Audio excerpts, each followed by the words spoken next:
Greetings from Tokyo, my dear friends. This is Daisuke, and I very much hope that this video finds you well and in very good spirits wherever you are in the world. And I would like to continue on with my favorite Criterion releases of this year, 2020. And I'd like now to talk about my favorite essays from Criterion releases from this year of 2020. Now, the essays are, I consider, to be a very important component of any physical media release. Also, they are available online in some circumstances, of course.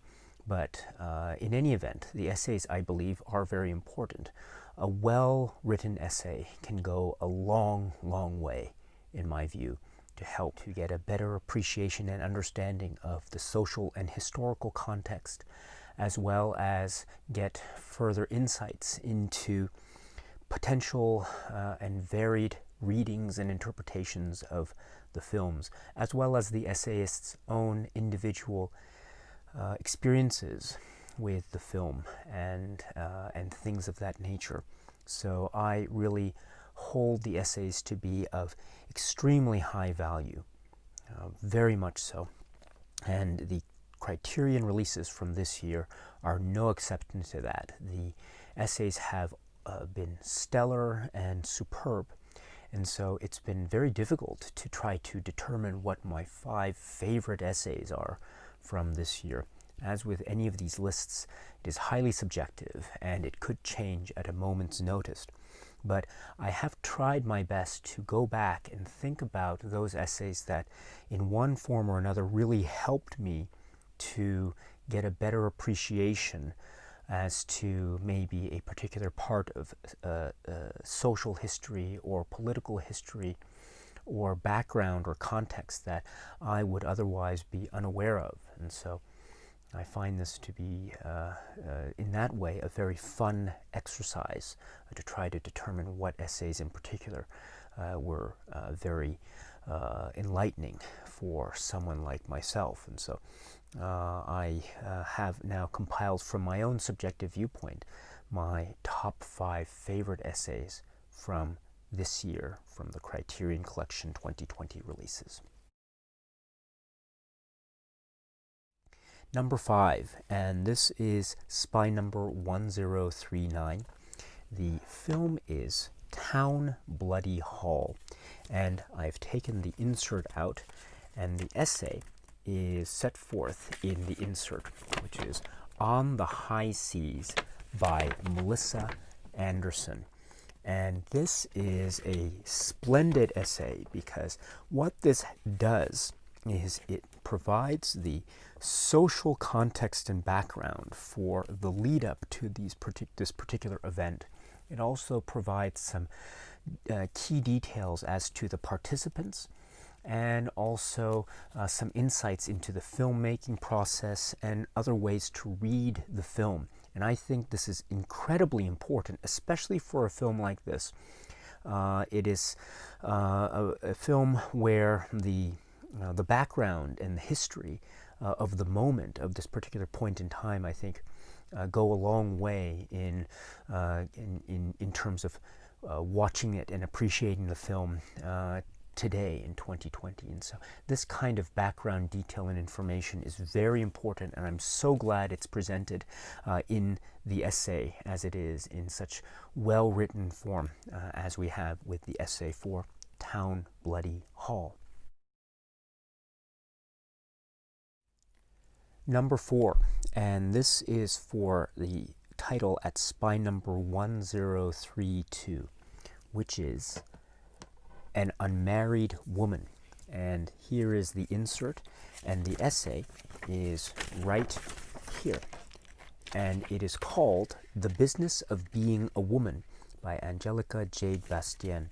And I really love and admire this essay because it goes into readings of the film and also the essayist's personal experiences in watching the film, and also the specific context of the production values, the production details, and the performances, and also how this figures into a reading of exploring and examining this particular character, especially in the context of the times, and explorations and expressions, if you will, of stories about female characters, about women and identity and self-reflection and examination.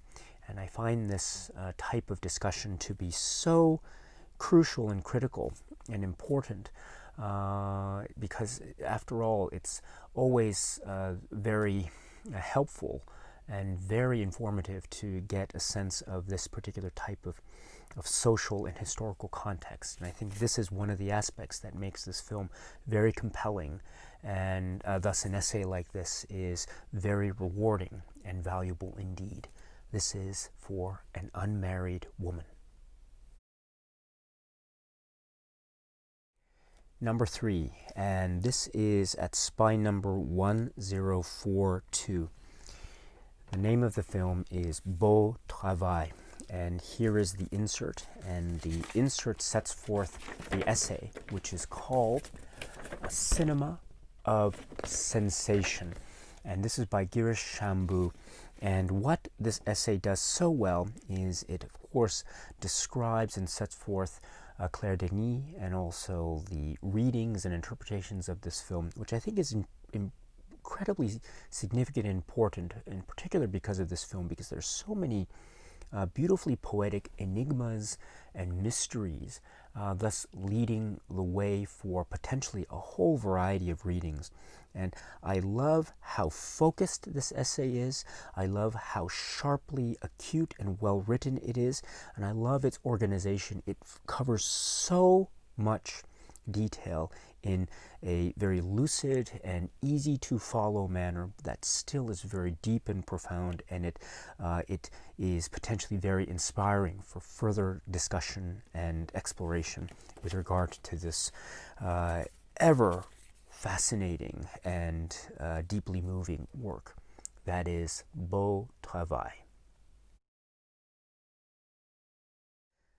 Next is spine number 1052, and this is Claudine, and here is the insert. The essay is set forth right here on such insert, which is called A Happy Home by Danielle A. Jackson. And I love this essay for so many reasons. Those reasons being that it, of course, charts the territory of the production and the filmmakers and the genesis for the film, as well as interpretation and real thoughtful discussion of the thematic concerns and dealings of this particular story, this heartfelt story that is very much it has this specific true-to-life type of atmosphere about it, which makes it incredibly engaging.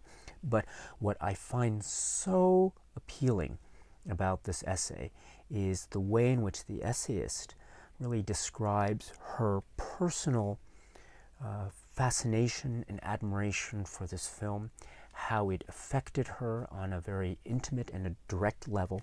And I love those sorts of details because this is one of the great joys, as it were, as far as a cinematic journey, how films affect us, how we come to meet films, how we then experience the films and how they affect us. And I find there are some passages in this essay, A Happy Home, that really go towards this kind of exploration and interaction with the film, which makes the contents of the film even more vivid and alive. And so I love these details.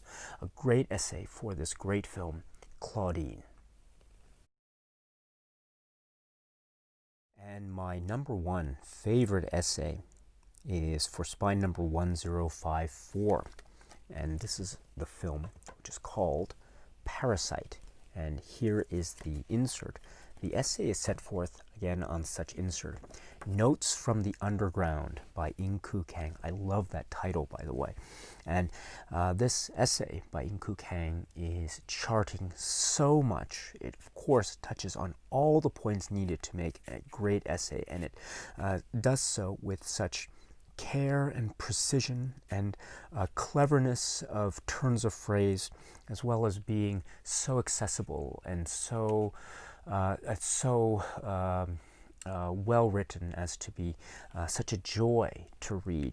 There are passages about Bong Joon-ho and Bong Joon-ho's career and the significance of this film in the context of such a career. It, of course, also talks about, I think, in very appropriate levels. It talks about specific aspects of plot and theme and character development of this film.